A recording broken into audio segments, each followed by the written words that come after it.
I sat in my brown, suede chair in the family room of the townhouse I'd lived in for years now and cast my thoughts around frantically, trying to think of the perfect gift. I had no idea what his previous wife had given him, but I was determined this present would be more meaningful. Madeline the cat spilled over from my lap to the cushion, her heavy warm mass moving slightly with her purring.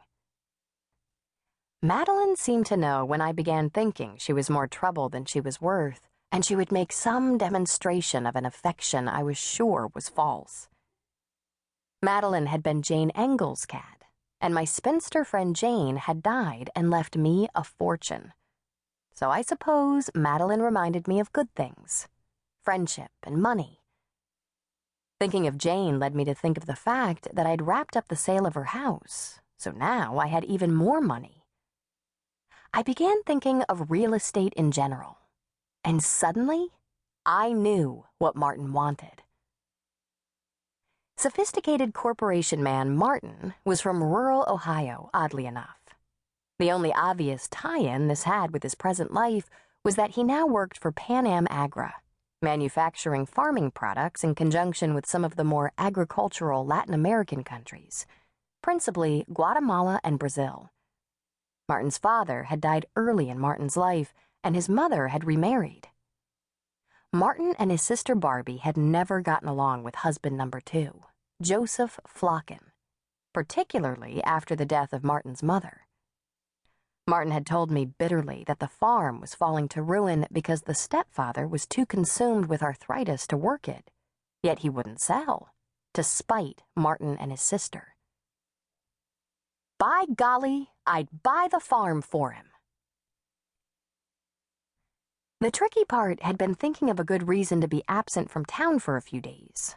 I'd finally told Martin I was going to visit my best friend, Amina, now living in Houston and into the second trimester of her pregnancy. I phoned Amina and asked her if she and Hugh would mind letting their answering machines screen their calls for a few days. I'd call her every night, and if Martin had called me, I could call him back from Ohio. Amina thought my idea was very romantic and reminded me she'd be driving over to Lawrencetown soon with her husband, Hugh, for the festivities preceding the wedding and the wedding itself. I can hardly wait to meet Martin, she said happily. Don't turn on your charm for him now, I said cheerfully, and suddenly became aware I meant it. I felt quite savage when I thought about Martin being charmed by another woman. How charming can I be? Amina shrieked. I'm poking out to China, honey. I figured Amina probably had a slight convex curve to her tummy. We closed with our usual chatter, but my jealous reaction gave me thinking material for that flight to Pittsburgh, the nearest airport, and on the drive west in the rental car to the town nearest Martin's family's farm. This town, Corinth, a little smaller than Lawrencetown, boasted a Holiday Inn where I'd reserved a room, not being sure what else I'd find. You have to understand, for me, this was an exotic adventure. Though I told myself repeatedly that other people traveled by themselves to unfamiliar places all the time, I was highly nervous. I'd studied the map repeatedly during the plane trip. I'd sat in the airport parking lot anxiously checking over the Ford Taurus I'd rented. I'd marveled over the fact that no one in the world knew exactly where I was. My first impression of Corinth, Ohio, was of how familiar it seemed. True, the land configuration was slightly different, and the people dressed a little differently, and maybe the prevailing architecture was more heavily red brick, more often 2-story.